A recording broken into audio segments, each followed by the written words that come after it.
All right, so let's talk about phase three, building geographical relevance.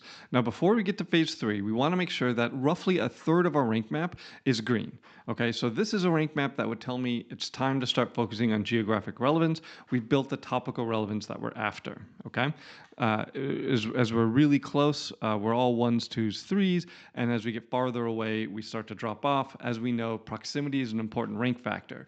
So we're trying to overcome proximity by building up more geographical relevance and more trust. Okay, so the way we do this, we're going to look for a 4, 5, or 6. Okay, we want to be close to the top 3 because as we start to build this geographic content, we're going to see it move up 1 or 2 positions.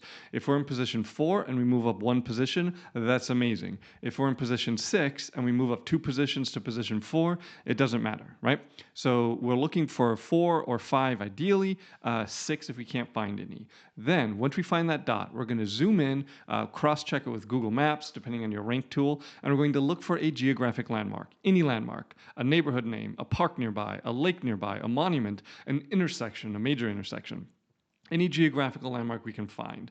And then we're going to write an article, and the target keyword will be the category of service we're trying to improve, right? Whatever category of service this rank map is run for. So if this is plumber, we're going to use plumber. If this is water heater replacement, we're going to use water heater replacement. Whatever we're trying to improve. So, and the geographic landmark and the city. So, for example, water heater replacement near the I-10 and 610 interchange in Houston.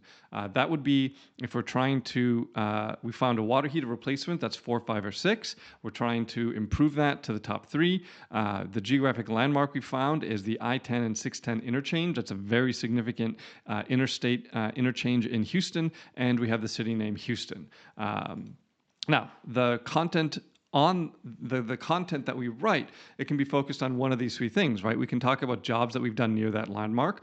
We can talk about what makes jobs near that landmark different from other jobs in the city.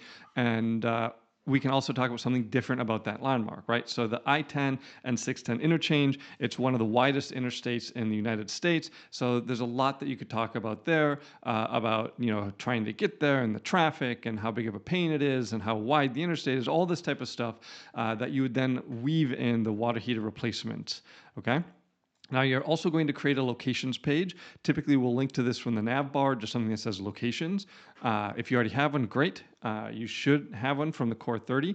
And then on that locations page, you're just going to write a few hundred words about the overall areas the company serves. So you just write a few hundred words just generally about plumber Houston, why Houston, what's unique about Houston from a plumbing perspective. Super straightforward to do this. Again, use AI to write the content. And then we're just going to have a series of links to all of these specific geographic landmark articles.